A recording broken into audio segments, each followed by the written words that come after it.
Hi fam, ಎಲ್ರಿಗೂ ಮೈ G K Kannada YouTube ಚಾನೆಲ್ಗೆ ಸ್ವಾಗತ. ಇವತ್ತಿನ ವಿಡಿಯೋ ಬಂದು ಗರ್ಭಧಾರಣೆಯಲ್ಲಿ ರಕ್ತವಾಂತಿ ಸಾಮಾನ್ಯವೇ?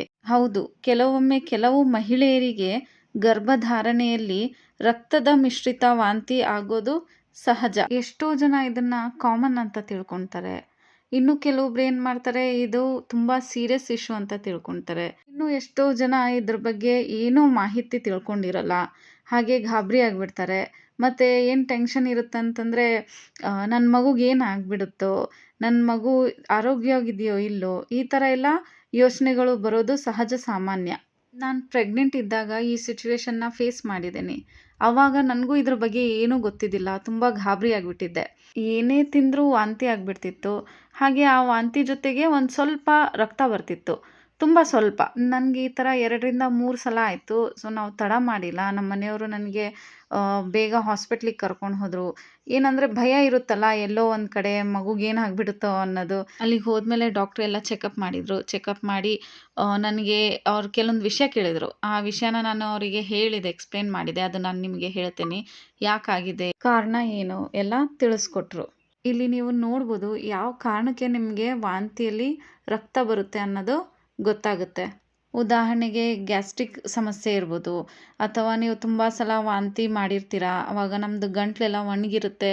ಆ ಟೈಮ್ನಲ್ಲಿ ನೀವೇನೋ ಒತ್ತಡ ಹಾಕಿದಾಗ ಅದು ಒತ್ತಡ ಜಾಸ್ತಿಯಾಗಿ ಗಂಟ್ಲಲ್ಲಿ ಏನಾಗುತ್ತೆ, ಸಣ್ಣ ಸಣ್ಣ ಗಾಯ ಆಗಿ ಆ ಕಾರಣದಿಂದ ಏನಾಗುತ್ತೆ, ವಾಂತಿಯಲ್ಲಿ ರಕ್ತ ಸ್ವಲ್ಪ ಬರೋದು ಸಹಜ. ಈ ಸಮಸ್ಯೆ ಬಂದು ಎಲ್ಲ ಮಹಿಳೆಯರಿಗೆ ಆಗುತ್ತೆ ಅನ್ನೋದು ಇಲ್ಲ, ಬಟ್ ಕೆಲವೊಬ್ಬರಿಗೆ ಈ ಸಮಸ್ಯೆ ಫೇಸ್ ಮಾಡೋಂಥ ಪರಿಸ್ಥಿತಿ ಬರುತ್ತೆ. ಈ ಟೈಮ್ನಲ್ಲಿ ನೀವು ನಿಮ್ಮ ಗೈನ್ಯಾಕ್ ಯಾರು ಇರ್ತಾರೆ ಅವರಿಗೆ ನಿಮ್ಮ ಸಮಸ್ಯೆನ ಹೇಳಿದರೆ ಅವ್ರು ಇದಕ್ಕೆ ಸೊಲ್ಯೂಷನ್ ಏನಂತ ಹೇಳ್ತಾರೆ. ಯಾವುದೇ ಕಾರಣಕ್ಕೂ ಇದನ್ನು ನೆಗ್ಲೆಕ್ಟ್ ಮಾಡೋಕ್ಕಂತೂ ಹೋಗಬೇಡಿ. ನನಗೆ ಡಾಕ್ಟ್ರು ಕೆಲವೊಂದು ಸಜೆಷನ್ಸ್ನ ಹೇಳಿದರು. ಆ ಸಜೆಷನ್ಸ್ನ ನಾನು ನಿಮ್ಮ ಜೊತೆ ಶೇರ್ ಮಾಡ್ಕೊತೀನಿ, ಬನ್ನಿ ನೋಡೋಣ. ಮೊದಲನೇದಾಗಿ, ಮಸಾಲೆ ಹಾಗೂ ಎಣ್ಣೆಯುಕ್ತ ಆಹಾರದಿಂದ ದೂರ ಇರಬೇಕು. ಯಾಕಂದರೆ ನಾವು ಜಾಸ್ತಿ ಮಸಾಲೆ ತಿಂದಾಗ ನಮಗೆ ಗ್ಯಾಸ್ಟ್ರಿಕ್ ಆಬ್ವಿಯಸ್ಲಿ ಬಂದೇ ಬರುತ್ತೆ. ಸೊ ಅದನ್ನು ಅವಾಯ್ಡ್ ಮಾಡಬೇಕಂತಂದರೆ ನಾವು ಎಣ್ಣೆ ಪದಾರ್ಥ ಆಗಿರಲಿ, ಈ ಮಸಾಲೆ ಜಾಸ್ತಿ ಇರೋವಂಥ ಆಹಾರ ಆಗಿರಲಿ, ಅದನ್ನು ಅವಾಯ್ಡ್ ಮಾಡಬೇಕಾಗುತ್ತೆ. ನೆಕ್ಸ್ಟ್ ಬಂದು ನೀರು. ನಾವು ನೀರು ಎಷ್ಟು ಕುಡಿತೀವಿ ಅಷ್ಟು ಒಳ್ಳೆಯದು.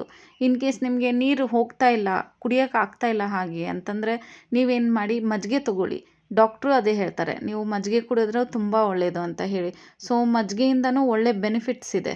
ನೆಕ್ಸ್ಟ್, ಚಿಕ್ಕ ಚಿಕ್ಕ ಅಂತರದಲ್ಲಿ ಆಹಾರ ಸೇವನೆ. ಅಂದರೆ 2 ಗಂಟೆಗೊಮ್ಮೆ ನೀವು ಸ್ವಲ್ಪ ಸ್ವಲ್ಪ ಆದಂಥ ಆಹಾರನ ಸೇವನೆ ಮಾಡಿದರೆ ನಿಮಗೆ ತುಂಬ ಹೆವಿ ಅನಿಸಲ್ಲ. ಹಾಗೆ ಆಹಾರದಲ್ಲಿ ನೀವು ಶುಂಠಿಯ ಬಳಕೆ ಮಾಡಿದರೆ ತುಂಬ ಹೆಲ್ಪ್ಫುಲ್ ಆಗುತ್ತೆ.